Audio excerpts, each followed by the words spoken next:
World news के sponsor हैं स्वागत, अदरक, लहसुन और मसाले 100% प्योर एंड हाइजीनिक। अस्सलाम वालेकुम, आदाब। मैं हूं खलील फरहाद। हेडलाइंस के साथ शुरू करते हैं वर्ल्ड न्यूज। जबरदस्ती वैक्सीनेशन और कोरोना पाबंदियों को खत्म करने का मुतालबा करते हुए कनाडा में ट्रक ड्राइवर्स का मुबैना फ्रीडम कॉन्वॉय जारी। कैनेडियन एहतजाजियों से मुतासर होकर अब फ्रांस में भी लोगों ने निकाला आज़ादी का काफिला। रूस की हाई लेवल 10 दिनों की जंगी मशकों का हुआ आगाज। मिसाइल डिफेंस सिस्टम भी यूक्रेन की सरहद से करीब किए गए तैनात। यूक्रेन के अहलकारों ने की शदीद मजम्मत। खित्ते में बढ़ेगी मजीद कशीदगी। अमेरिका ने यूक्रेन को 80 टन हथियार भेजने के बाद किया ऐलान। कहा अगले 48 घंटों में रूस कर सकता है यूक्रेन पर हमला। कैफ में भी दाखिल हो जाएंगे रूसी फौजी। अमेरिकी शहरियों से फौरन यूक्रेन छोड़ देने की अपील भी की। हिजाब मामले पर कर्नाटक हाईकोर्ट के अबूरी फैसले के खिलाफ सुप्रीम कोर्ट पहुंचे तलबा। सुप्रीम कोर्ट ने हिजाब में सुनवाई जल्द करने से फिर किया इनकार। कहा हाईकोर्ट के फैसले का करना चाहिए इंतजार।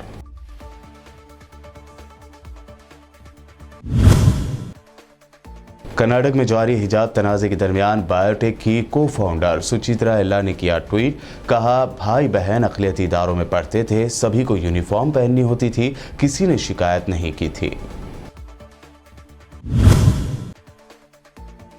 और गोवा की आवाम से केजरीवाल ने की कांग्रेस को वोट ना देने की अपील। कहा कांग्रेस के एमएलएज आखिर में बीजेपी में हो जाएंगे शामिल। पीएम मोदी पर लगाया झूठ बोलने का इल्जाम।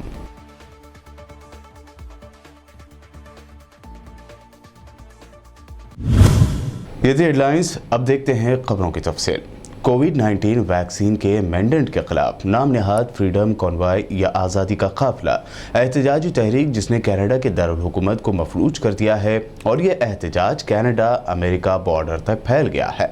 मुजाहिरों ने आलमी सतह पर पॉपुलरिटी हासिल की है और दुनिया के दिगर हिस्सों में भी इसी तरह के मुजाहरे भी शुरू हो गए हैं।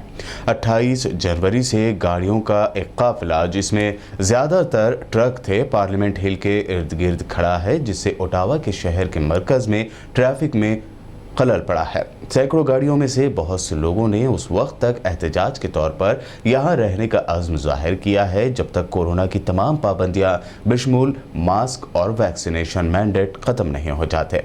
कैनेडियन ट्रक सवारों से मुतासर होकर फ्रांसीसी मुजाहिरीन भी अब मुबैना आज़ादी का काफिला लेकर जनूबी फ्रांस से रवाना हुए, जो यूरोपीय यूनियन के सदर दफ्तर पेरिस और ब्रसेल्स में इकट्ठा होकर कोविड-19 की पाबंदियों के खात्मे का मुतालबा करेगा। फ्रांस के बहर रूम के साहिल पर वाक़ नीस में तकरीबन 200 मुजाहिरीन पार्किंग में जमा हुए। नीस में मुजाहिरीन ने कहा कि वो दीगर चीज़ों के अलावा अवामी मकामात से वैक्सीन नहीं लेने वाले लोगों को रोकने के क़वानीन को ख़त्म करने का मुतालबा कर रहे हैं। रूस ने बेलारूस में हाई लेवल की 10 रोज़ा जंगी मशकों का आगाज़ कर दिया है और साथ ही दिफाई अहमियत के हामिल बहर अस्वद की बंदरगाह पर अपने 6 बहरी जहाज़ भी लंगर अंदाज कर दिए हैं। रूस के इन इक़दामात की यूक्रेन के अहलकारों ने शदीद मजम्मत की है। यूक्रेन के अहलकारों ने कहा है कि रूस के इन ताज़ा इक़दामात की वजह से खित्ते में कशीदगी मज़ीद बढ़ जाएगी। बेलारूस में रूसी जंगी मशकों में हज़ारों की तादाद में फ़ौजी हिस्सा ले रहे हैं, जबकि इलाके में S-400 ज़मीन से फ़िज़ा में मार करने वाले जदीद तरीन missile defence system, Pantsir air defence system और Su-35 जेट तैयारों के बीड़े मौजूद हैं। ये जंगी मशक़ें यूक्रेन के दारुल हुकूमत कैफ से महज 210 किलोमीटर शुमाल में की जा रही हैं। रूसी वज़ारत दिफा ने कहा है कि क्रीमिया के सोएस्टापोल की बंदरगाह पर 6 बहरी जहाज़ लंगर अंदाज हैं। ये वो इलाका है जिसे रूस ने साल 2014 में ज़म कर लिया था। ये रूसी बहरी जहाज़ फ़ौजियों की नकलो हमल, बख्तरबंद गाड़ियाँ और हथियार पहुँचाने के काम आते हैं। यूक्रेन और रूस के दरमियान मुमकिना जंग के अंदेशे के दरमियान अमेरिका ने यूक्रेन को 80 टन वजनी हथियार भेज दिए हैं। 2 अमेरिकी फौजी तैयारे हथियारों के साथ यूक्रेन के दारुल हुकूमत कैफ पहुंचे, जिसकी इत्तला खुद यूक्रेन के डिफेंस मिनिस्टर ने ट्वीट करते हुए दी है। यूक्रेन को बड़ी मकदार में हथियार फराहम करने के बाद अमेरिका ने बड़ा दावा करते हुए कहा है कि रूस आइंदा 48 घंटों में यूक्रेन पर हमला कर सकता है। अमेरिका के मुताबिक रूसी फौज यूक्रेन पर 9 जानिब से यानी 9 अतराफ से हमला कर सकती है। रूसी फौज यूक्रेन के दारुल हुकूमत कैफ तक भी पहुंच सकती है। अमेरिकी सदर जो बाइडन ने यूक्रेन में मुकीम अमेरिकी शहरियों को भी खबरदार किया है। उन्होंने अपने शहरियों पर जोर दिया कि वो जल्द अज जल्द यूक्रेन छोड़ दें। बाइडन ने कहा, हमें दुनिया की सबसे बड़ी फौजों में से एक का सामना है। ये बिल्कुल मुख्तलिफ सूरत हाल है और सूरत हाल तेजी से बिगड़ सकती है। ईरान ने एक नए मिसाइल का तजुर्बा किया है जिसकी मुबैना रेंज खित्ते में अमेरिकी अड्डों और अपने रिवायती दुश्मन इसराइल के अंदर मौजूद अहदाफ तक बताई गई है। ईरान की सरकारी टीवी ने खबर दी है कि मिसाइल की रेंज 1450 किलोमीटर यानी 900 मील है। इस मिसाइल को खैबर शिकन का नाम दिया गया है, जो इस्लाम के इब्तिदाई दिनों में मुसलमान जंगजुओं के ज़ेर कब्ज़ा यहूदी किले के हवाले से है। ईरान की सरकारी मीडिया के हवाले से रिपोर्ट किया गया है कि ये तवील फासले तक मार करने वाला मिसाइल मुकामी तौर पर ईरानी पासदारान इनकलाब ने तैयार किया है। इसके अपने हदफ को दुरुस्त तौर पर निशाना बनाने की सलाहियत बहुत ज़्यादा है। ये ठोस ईंधन से चलता है और मिसाइल शील्ड्स सिस्टम में घुसने की सलाहियत भी रखता है। ताहम इन मालूमात की आज़ादाना तौर पर तस्दीक नहीं की गई है। इसराइल का ईरान से करीब तरीन मकाम तकरीबन 1000 किलोमीटर दूर है।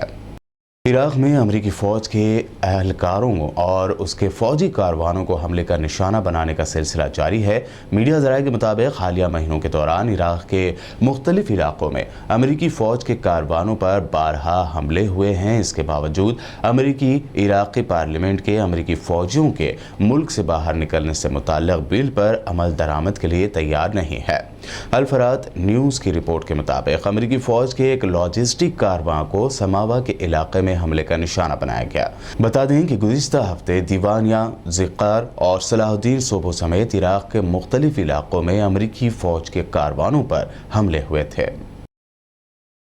अमेरिकी सदर जो बाइडन और सऊदी अरब के शाह सलमान ने टेलीफोन पर बातचीत करते हुए आलमी सतह पर तवानाई की कीमतों में गैर मामूली इजाफे के तनाजुर में सप्लाई बढ़ाने से मुताल्लिक़ तबादला ख्याल किया। दोनों रहनुमाओं ने इस अज़्म का इजहार किया कि क्रूड ऑयल की सप्लाई में इस्तेहकाम यकीनी बनाया जाएगा। सऊदी अरब खाम तेल बरामद करने वाला दुनिया का सबसे बड़ा मुल्क है। सदर बाइडन और शाह सलमान की ये बातचीत ऐसे वक्त पर हुई जब यमन के हौसी बागी सऊदी अरब पर अपने ड्रोन हमले तेज कर चुके हैं। यूएई के साथ साथ अब सऊदी अरब पर भी यमन के हौसी बागियों के हमले बढ़ते ही जा रहे हैं। अब खबर है कि सऊदी अरब के अबहा इंटरनेशनल एयरपोर्ट को हौसी बागियों ने ड्रोन हमले का निशाना बनाया। हौसियों के ड्रोन यूनिट ने जुमेरात को जनूबी सऊदी अरब के बैनुल-अक़वामी एयरपोर्ट पर हमले किए हैं। दावा किया गया है कि इस ड्रोन हमले में 4 अफराद जख्मी हुए हैं। गुज़िश्ता हफ्ते भी हौसियों ने अबू ज़बी के स्ट्रैटेजिक अहदाफ को जुल्फ़िकार मिसाइलों से निशाना बनाया था। यमनी फ़ौज की जानिब से सऊदी अरब के अबहा एयरपोर्ट पर हमले से अमेरिका शदीद नाराज़ हो गया है। साथ ही सऊदी इत्तेहाद ने सना पर शदीद बमबारी की धमकी दी है।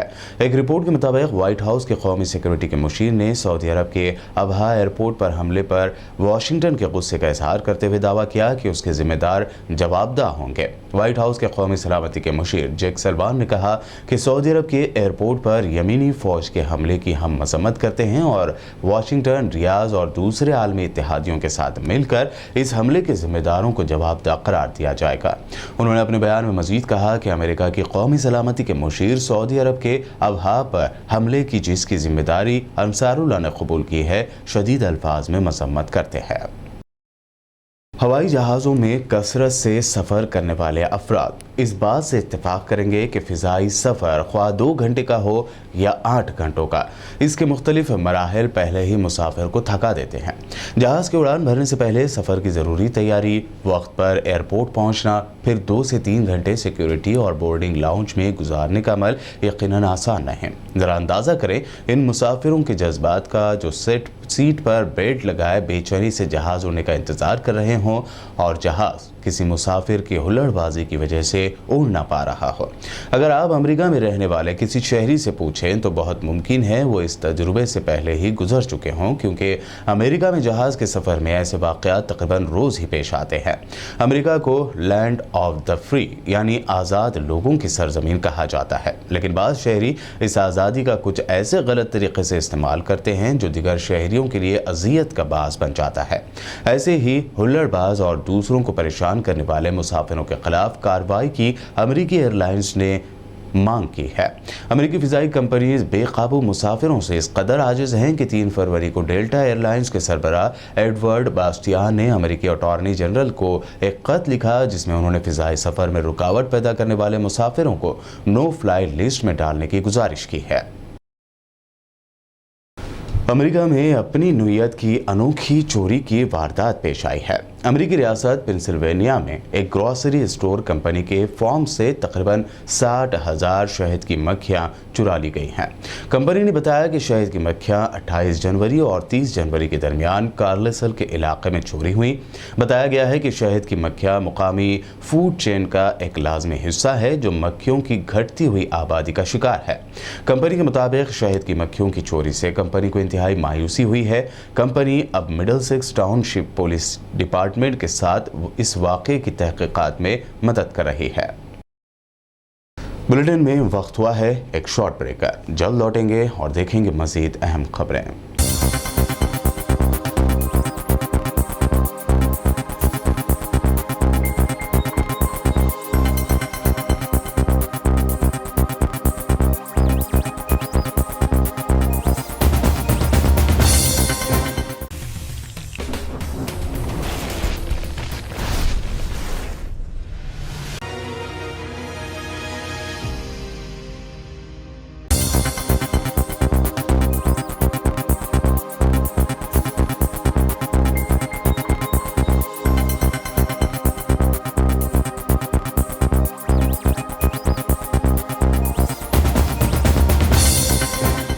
ब्रेक के बाद आइए अब देखते हैं मज़ीद अहम खबरें। कर्नाटक हिजाब मामले में सुप्रीम कोर्ट ने फिर समाअत की तारीख देने से इनकार कर दिया है।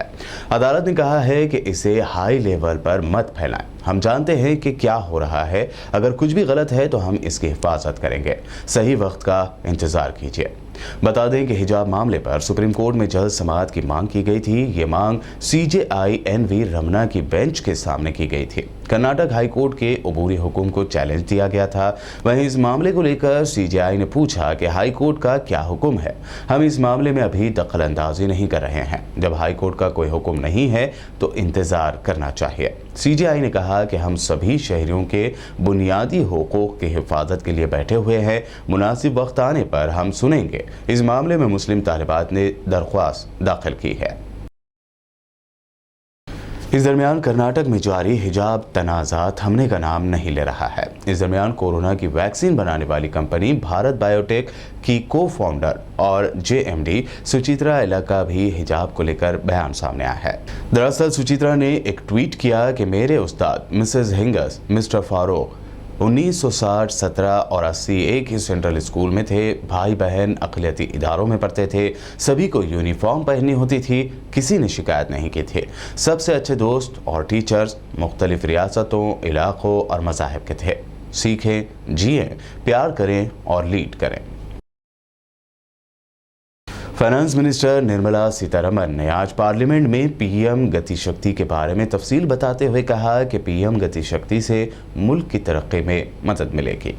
There was a philosophy or a guiding principle of PM Gati Shakti which was put in as one of the ways in which the infrastructure spending from the public hands would be guided. That guidance which comes from the PM Gati Shakti was essentially because we needed to bring in greater synergy. We wanted to bring in greater complementarity between the various infrastructure spending that we are undertaking, because it's not to say that infrastructure spending has never happened in this country. It has happened.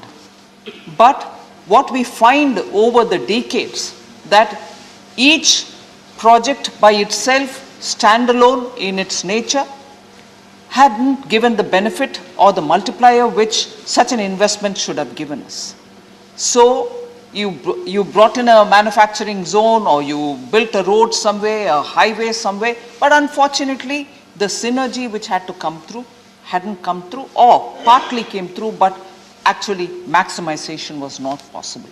And therefore we thought, if there is a greater synergy between all these public expended infrastructure projects that are being created, it should be to the point of maximizing the outcome of such infrastructure which is getting built at least in the forthcoming 25 years, the Amrit Kal that we talk about, leading India towards 100. And therefore the Gati Shakti guiding us for building infrastructure all across the country, being the focus and the continuity from last year on infra as an instrument. Goa में आम आदमी party के convener Arvind Kejriwal ने PM Modi पर झूठ बोलने का इल्जाम लगाते हुए कहा कि पीएम मोदी के लिए 24 घंटों में एक हेलीपैड तैयार हो जाता है, लेकिन करीब में ही वाक़ आवाम के लिए एक बस स्टैंड खस्ता हालत में है, इसकी मरम्मत कई सालों से नहीं होती। साथ ही उन्होंने गोवा की आवाम से अपील की कि वो कांग्रेस को वोट ना दें, क्योंकि कांग्रेस को वोट देना बीजेपी को वोट देने जैसा है, क्योंकि कांग्रेस के एमएलएस को जीतने के बाद बीजेपी खरीद लेगी। प्रधानमंत्री जी झूठ बोल रहे हैं और ये देश का दुर्भाग्य है कि प्रधानमंत्री इस देश का इस तरह से खुलेआम झूठ बोलता है। जब प्रधानमंत्री जी आए तो 24 घंटे में उनके लिए हेलीपैड बन गया, अच्छी बात है, बनना चाहिए, उसकी विरोध नहीं है हमें, लेकिन वहीं पे बगल में बस स्टैंड जो है वो 20 साल से जनता का बस स्टैंड नहीं बन रहा। तो हम गोवा के लोगों को ये विश्वास दिलाना चाहते हैं कि जो मैं बार बार कहता हूँ कि अगर सरकार की नीयत हो तो काम तो हो सकता है। लोग मेरे से पूछते हैं कैसे काम होगा, तो काम तो गोवा सरकार भी कर सकती है, लेकिन गोवा सरकार की प्रायोरिटी है कि वीआईपी लोगों के लिए केवल काम करती है। हम आज गोवा के लोगों को ये यकीन दिलाना चाहते हैं कि हमारे लिए गोवा के लोग वीआईपी हैं। जितनी स्पीड से प्रधानमंत्री जी का हेलीपैड बना, उतनी स्पीड से आपकी सड़कें भी बनेंगी और उतनी स्पीड से आपका बस स्टैंड भी बनेगा और उतनी स्पीड से रविंद्र भवन भी बनेगा। सारे काम होंगे। कांग्रेस को वोट देने का मतलब है बीजेपी को वोट देना। पिछली बार 17 में से 15 एमएलए, आपने 17 एमएलए कांग्रेस के बनाए, जिसमें से 15 एमएलए छोड़ के चले गए। तो कांग्रेस को वोट देने से कोई फायदा नहीं है। कांग्रेस को वोट देने कर आप अपना वोट बर्बाद मत कीजिए। अगर आप कांग्रेस को वोट देना चाहते हैं, क्योंकि अगर आप बीजेपी को हराना चाहते हैं, तो आम आदमी पार्टी को वोट दीजिए। कांग्रेस को, एमजीपी को, इन पार्टियों को, जीएफपी को, इनको वोट देने से कोई फायदा नहीं है, क्योंकि ये लोग तो जीतने के बाद सारे बीजेपी में चले जाते हैं। तो जो बीजेपी को हराना चाहते हैं, जो लोग जो बीजेपी की गवर्नेंस से परेशान है, जो बीजेपी की आइडियोलॉजी से परेशान है, जो लोग बीजेपी को नहीं चाहते, वो सब लोग एक साथ अपना वोट डिवाइड ना होने दे, सब लोग मिलके आम आदमी पार्टी को वोट करें। तो अगर आप ईमानदार सरकार चाहते हैं, आम आदमी पार्टी को वोट दें। अगर आप करप्ट सरकार चाहते हैं तो इन पार्टियों को वोट दें। अगर आप गोवा का डेवलपमेंट चाहते हैं तो आम आदमी पार्टी को वोट दें। और अगर आप चाहते हैं ऐसे ही चलता रहे सारा, तो इन पार्टियों को वोट दे सकते हैं।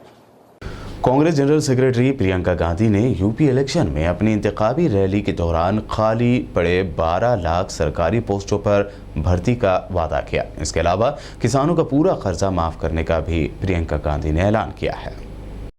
हम कह रहे हैं 20 लाख रोजगार देंगे, कैसे देंगे? हमने एक पूरा खाका तैयार किया है।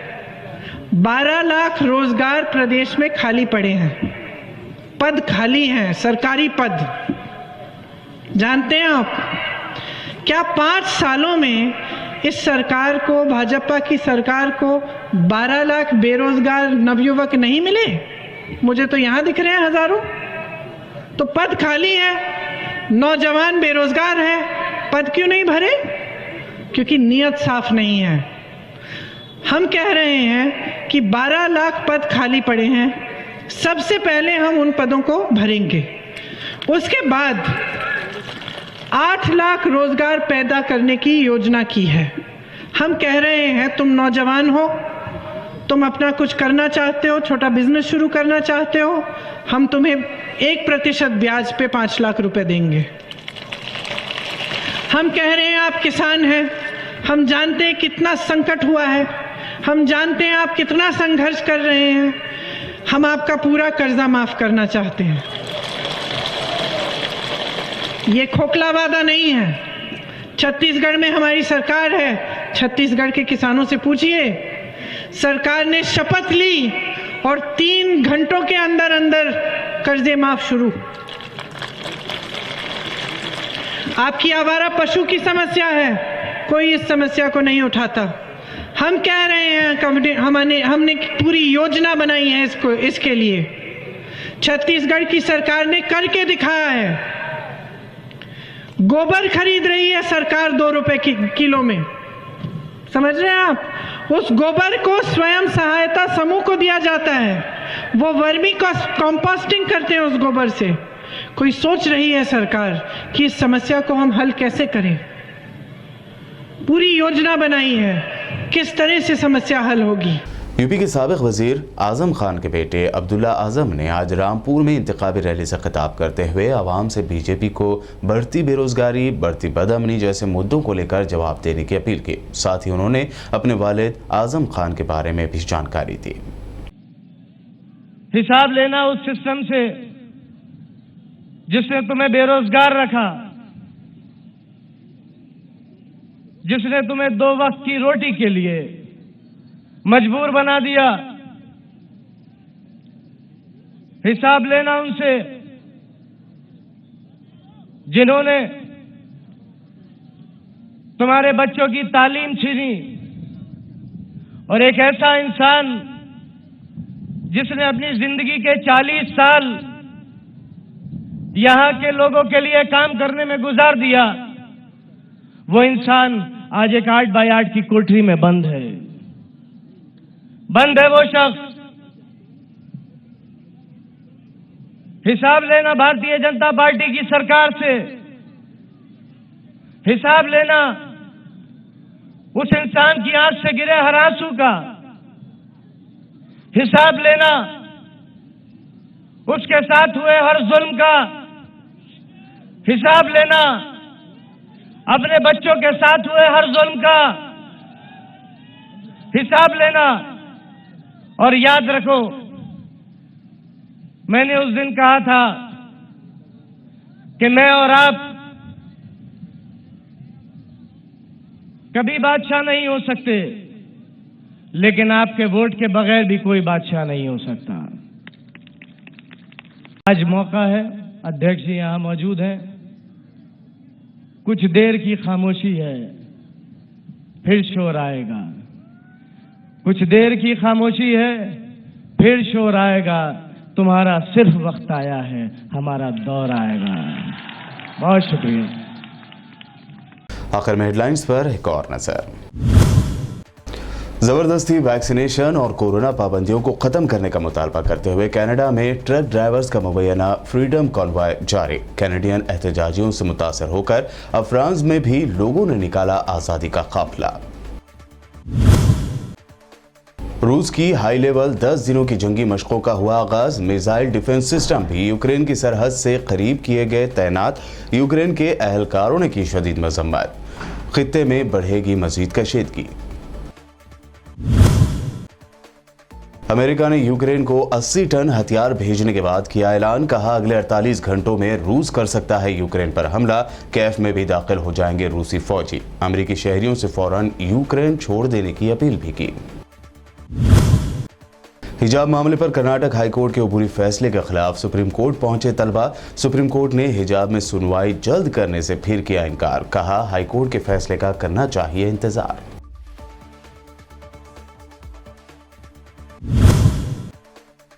कर्नाटक में जारी हिजाब तनाज़े के दरमियान बायोटेक की को फाउंडर सुचित्रा एल्ला ने किया ट्वीट। कहा भाई बहन अक़लियती इदारों में पढ़ते थे, सभी को यूनिफॉर्म पहननी होती थी, किसी ने शिकायत नहीं की थी।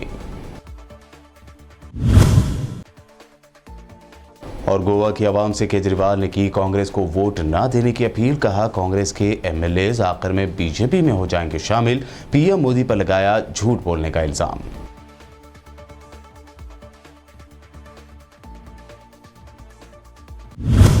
वर्ल्ड न्यूज में ये थी अब तक की अहम इंटरनेशनल और नेशनल न्यूज। देखते रहिए बीपीएन चैनल।